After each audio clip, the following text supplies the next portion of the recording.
mientras vivamos en este mundo lleno de pecado, lleno de dolor, el sufrimiento es una realidad del cual nosotros no podemos escapar, no podemos huir. Algunos intentan aliviar el sufrimiento de la manera equivocada, anestesiándose con droga, con alcohol para aliviarse sus problemas. Otros quieren escapar, huir del sufrimiento, porque ningún ser humano quiere sufrir. Porque el sufrimiento no forma parte de nuestra historia o del ideal que Dios tuvo para el ser humano. No. Sin embargo, tengo dos noticias hoy. La noticia mala es que mientras estemos aquí en este planeta que está contaminado por el pecado, el sufrimiento va a tocar en algún momento nuestra vida. Tragedias, desastres, problemas, cáncer, dolor. El sufrimiento es inevitable. Sin embargo, ¿cómo nosotros encaramos el sufrimiento? Hay dos maneras de hacerlo: con fe y sin fe. Sin fe tú enloqueces, te desconsuelas, no hay esperanza. Con fe el sufrimiento también llega a la vida, pero en lugar de enloquecer, uno empieza a correr a un refugio que es Dios. Entonces, la buena noticia de todo esto es que el sufrimiento está llegando a su final. Y mientras veamos más catástrofes seguidas, más tragedias seguidas, más dolor, mientras veamos también más inmoralidad, más violencia y al mismo tiempo más indiferencia de parte de la humanidad, eso es una señal de que mientras más se agrava el sufrimiento es porque está llegando ya más a su final. Y ese final Cristo lo pondrá cuando Él venga para colocar punto final, no solamente al sufrimiento, porque el sufrimiento es el resultado de. Cristo vendrá para poder poner punto final al pecado, porque eso es el causante del sufrimiento, del dolor, y detrás del pecado hay un autor que es Satanás. La destrucción de Satanás, del pecado, acabará con la muerte, sufrimiento, tragedias, catástrofes y todo lo que hoy existe. Sin embargo, hoy queremos colocar tres respuestas cada vez que nosotros enfrentamos el sufrimiento. Para comenzar, no existe una respuesta convincente cuando nosotros queremos responder por qué sufrimos. El sufrimiento es algo extraño, no estuvo en el plan de Dios. Y a veces Dios puede evitar el sufrimiento, a veces Dios permite el sufrimiento. Eso lo dejamos en la soberanía divina. Algún día entenderemos el por qué sufrimos las cosas que aquí no nos explicamos. Hay tantos misterios que nosotros nunca vamos a saber resolver aquí en este mundo. Solamente Dios nos explicará cuando lleguemos al cielo. Sin embargo, yo puedo dar hoy tres explicaciones fundamentadas en la palabra de Dios cada vez que venga a nuestra mente las tres preguntas más esenciales cada vez que nos enfrentamos al dolor. La primera es ¿por qué?, la segunda es ¿para qué?, y la tercera es ¿hasta cuándo? Creo que la más importante de todas es ¿hasta cuándo? Mientras tanto, tenemos que saber ¿por qué y para qué?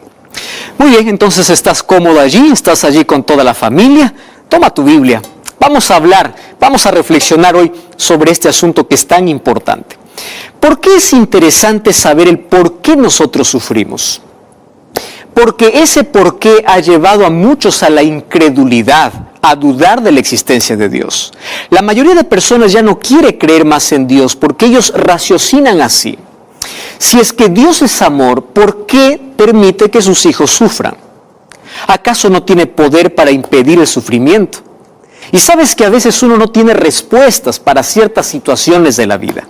Mas hoy vamos a resolver nuestra primera cuestión, o la primera pregunta. ¿Por qué?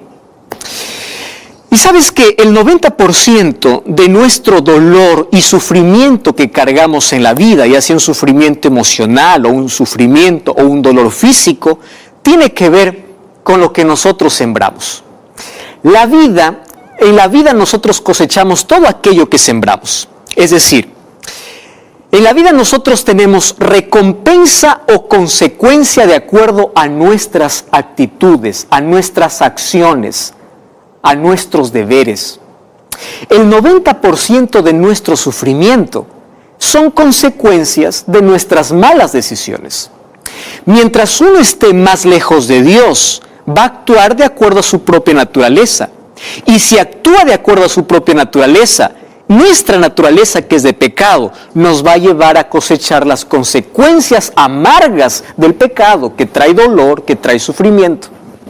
Entonces, mientras más cerca estés de Dios o mientras más temprano vayas a Dios, tú vas a evitar parte de ese 90% de sufrimiento. La mayoría de nuestras enfermedades, de nuestro dolor, de nuestras decepciones, de nuestras frustraciones, son por causa de nuestras malas elecciones, que son el resultado de poder vivir muchas veces lejos de Dios. Mientras más cerca estemos de Dios, tendremos más claridad para tomar mejores decisiones y así evitaremos parte, no estoy diciendo que evitarás todo el sufrimiento, parte de ese 90%. Pero ¿qué decir de ese 10% del cual nosotros no tenemos nada que ver? Existe un 10% que es inexplicable, una tragedia inesperada, un cáncer que es por problema genético, tú no tienes nada que ver en eso. ¿Qué decir de un desastre natural que de un momento a otro te quita todo? Se lleva lo que más quieres en la vida, lo que lograste en la vida y rompe el corazón, rompe los sueños, rompe la vida. Las tragedias son así, de un momento a otro terminan con el ser humano prácticamente. ¿Qué decir de ese 10%? Bueno, aquí va la segunda razón entonces, el segundo por qué. Para poder entender el porqué del sufrimiento, tenemos que ir un poco al trasfondo de dónde vino el sufrimiento. Dios, cuando creó el universo y creó seres celestiales, creó a todos ellos libres. Solo que cuando Dios crea seres libres, Él corre el riesgo de que el ser creado pueda tomar una mala elección. Y eso sucedió en el cielo. Cuando Dios crea a los ángeles, también los creó con libertad para elegir. Y el riesgo era que uno de ellos se rebele, porque Dios no quiere una obediencia, un servicio por miedo, o Dios no programó a todos los seres que Él creó para que funcionen como robots. Dios creó seres libres. Entonces, en el cielo, un ángel llamado Lucifer, ángel de luz, usó su libertad para rebelarse en contra de Dios. Y ante esa rebeldía, la armonía del universo terminó. Ante eso, Dios tenía tres opciones. ¿Cuál es la primera opción? La primera opción sería destruir a Satanás. El libro de Apocalipsis capítulo 12, versículos 7 al 9, dice que hubo una guerra en el cielo y Satanás fue desalojado del cielo. Pero la primera opción era destruir a Satanás. Muchos creen que si Dios hubiese destruido a Satanás, ya todo estuviese tranquilo. Espera un momento. Eso yo también lo pensé más de una vez. Pero fíjate una cosa. Dios estaba ante la vista de todo el universo. Y si Dios hubiese destruido a Satanás inmediatamente cuando él se rebeló, ¿sabes qué cosa hubiese ocurrido? Hubiese quedado una mancha de duda en la mente de todos los otros seres. ¿Cuál sería la duda? ¿Por qué lo mató? ¿Y si realmente Lucifer tenía razón? ¿Realmente él tenía razón? Y Dios, para poder callar la razón que tenía Lucifer, lo desapareció. Y la obediencia ya no sería por amor, sino sería por miedo. Entonces no era tan fácil pensar Dios hubiese destruido allí a Lucifer en el primer momento. La segunda opción que Dios tenía era ignorar la rebelión. Pero si Dios hubiese permitido ignorar la rebelión, entonces el mal hubiese avanzado por todo el universo y todo fuera un caos sin salida y sin solución. Sin embargo, había una tercera salida, una tercera opción, y es la que Dios eligió. ¿Cuál es la tercera opción?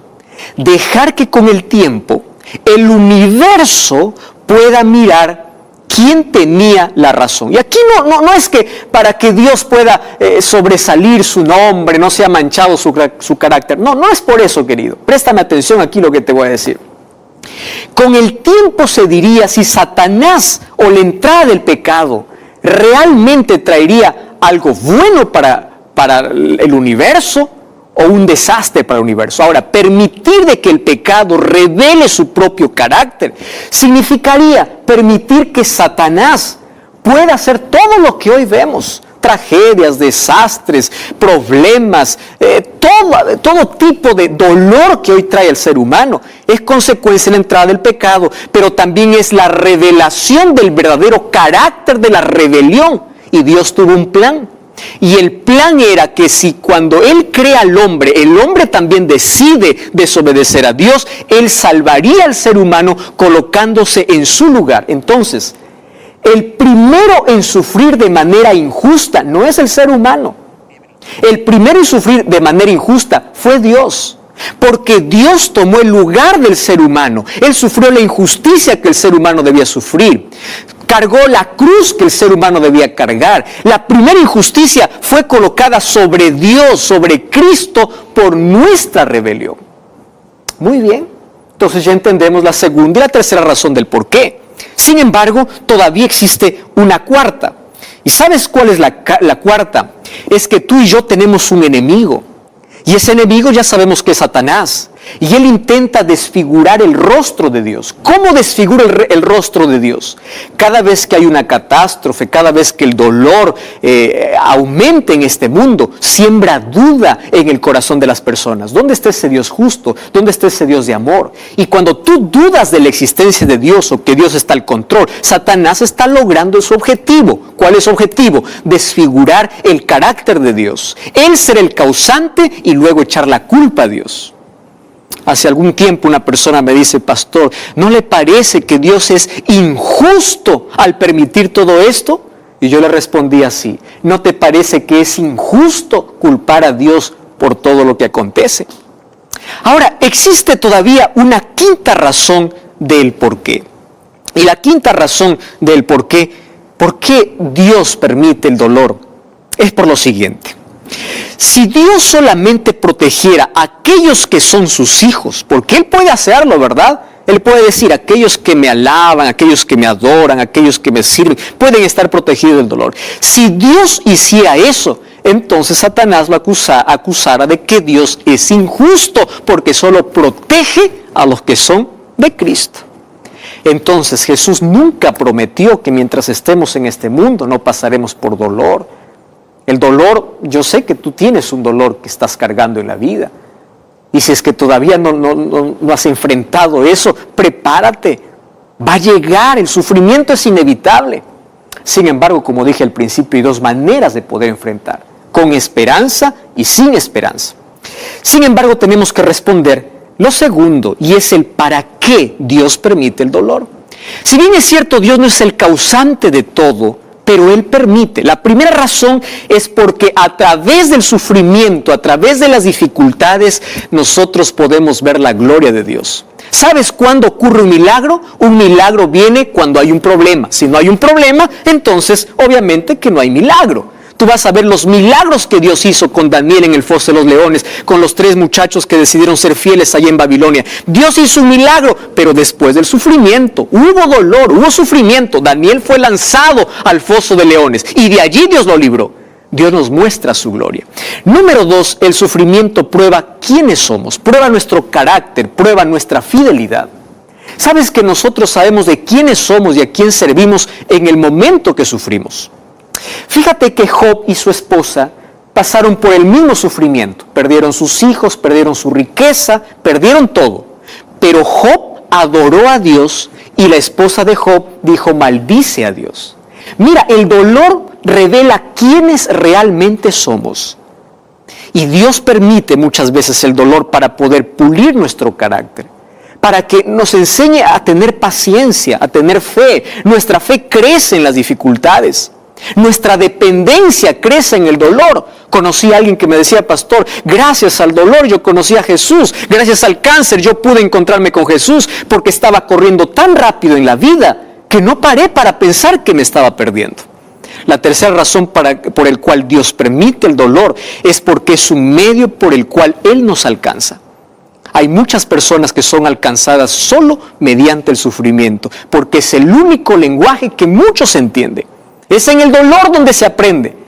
Y la quinta lección, o la quinta razón, es porque las lecciones más grandes de la vida, lamentablemente lo aprendemos en el dolor. Infelizmente, nosotros aprendemos cayendo en el dolor. Alguien nos aconseja para no decidir así, decidimos así, y cuando ya hemos decidido, nosotros pensamos, ¿por qué no hice caso del consejo? Ahora sí aprendí la lección. ¿Cómo aprendiste? En el dolor. Sin embargo, ahora yo quiero terminar con la mayor esperanza. Y la mayor esperanza es la tercera pregunta. ¿Hasta cuándo nos va a acompañar el dolor? Y mira, el libro de Hebreos capítulo 10, versículo 37. Me encanta este texto. Hebreos capítulo 10, versículo 37 dice, porque aquí aún un poquito, y el que ha de venir vendrá y no tardará. ¿Sabes de quién está hablando? De Jesús. ¿Hasta cuándo vamos a seguir viendo tragedias? ¿Hasta cuándo vamos a sufrir? ¿Hasta cuándo? Espera un poquito, porque el que ha de venir vendrá. Cuando nosotros vamos a Romanos capítulo 8, versículo 18, dice: tengo por cierto que las aflicciones del tiempo presente no son nada comparables con la gloria venidera que en nosotros ha de manifestarse. Mientras estemos en este mundo, vamos a pasar por el dolor. Muchas veces el dolor se convierte en nuestra escuela para mejorar nuestra vida, para depender de Dios. A veces en el dolor nuestros ojos se abren para poder ver a un Dios que durante toda la vida nos estuvo llamando. Sin embargo, y quiero hablarte para ti, que estás pasando por un momento tan doloroso. Acabas de perder un ser querido. Oramos por las familias desconsoladas allá en Guatemala. Oramos por ti. Yo no conozco tu dolor, no entiendo tu dolor, pero hay alguien que sí te entiende. Hay alguien que sí sufrió la injusticia que tú estás sufriendo. Alguien que fue negado, fue traicionado, y Él te entiende el dolor de la traición. Hay alguien que fue clavado de manera injusta.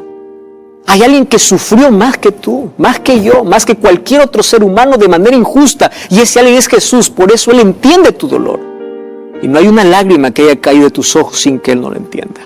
Sin embargo, en medio del dolor, necesitamos confiar más en Dios. Él es nuestro consuelo, Él es nuestra esperanza. ¿Sabes que la esperanza es como una anestesia en medio del dolor? La Biblia dice, nosotros podemos estar derribados, pero no destruidos. Nosotros podemos estar allí en la presión de la vida, pero no estamos acabados, porque la esperanza que Cristo coloca en la vida es suficiente para poder seguir soñando con aquella eternidad sin dolor al lado de Cristo. ¿Hasta cuándo vamos a sufrir? Espera un poco más. La muerte tiene su final. El dolor no tiene la última palabra. Las despedidas pronto terminarán. Aquel ser que perdiste, aquel dolor, aquella herida que te abrieron en la vida, un día va a ser sellada por completo y va a quedar solamente como una cicatriz. Pero tienes que confiar en Dios. Qué difícil es confiar en Dios cuando todo está oscuro. Qué difícil es confiar en Dios cuando uno se siente en un túnel sin salida. Qué difícil es confiar en Dios cuando la tragedia llega a la vida. Pero aquí te dice, espera un poquito, el que ha de venir vendrá para colocar punto final a todo eso. Mientras tanto, confía aunque no entiendas, confía aunque no tengas respuestas, confía aunque no tengas explicaciones. Un día en el cielo te sentarás como un niño sobre las rodillas de Dios y Él te explicará el por qué y el para qué permitió eso en tu vida. Mientras tanto, aférrate a Dios. Él es tu consuelo, Él es tu esperanza. Yo no sé cuál es el dolor que hoy está oprimiendo tu vida. Solo sé que hay un Dios que está dispuesto a abrazarte con sus promesas, con su palabra. Está dispuesto a colocar consuelo y esperanza en ti. Pero confía, no dudes de su amor. Él también sufre con tu sufrimiento y Él anhela pronto volver para llevarte a una eternidad donde no existirá más tragedias ni dolor. ¿Quieres aceptar a ese Salvador? ¿Quieres consuelo y esperanza? ¿Podemos orar juntos? Querido Dios, hay miles de personas que están pasando por sufrimiento. Hay miles de personas que han perdido un ser querido. Las tragedias, las enfermedades, la violencia roban nuestros sueños, roban lo que más queremos en la vida. Mas allí te buscamos y tú eres nuestro Dios, tú estás a nuestro lado. Y aunque hay cosas que no entendemos, seguimos creyendo en ti. Queremos ser abrazados con tus promesas. Queremos tener aquel consuelo que solamente tú das y aquella esperanza nos puede ayudar a continuar en la vida hasta el día que tú vengas para colocar un punto final. Entregamos nuestra vida, entregamos nuestro dolor. Queremos ser consolados. Queremos que la esperanza brille en nuestro corazón. Y esa esperanza eres tú. Nos entregamos a ti. En el nombre de Jesús. Amén. Gracias por acompañarme en este programa. Recuerda que la verdad te da libertad, te prepara para la eternidad. Como siempre, te invito a buscar una iglesia adventista el séptimo día. Dios te bendiga.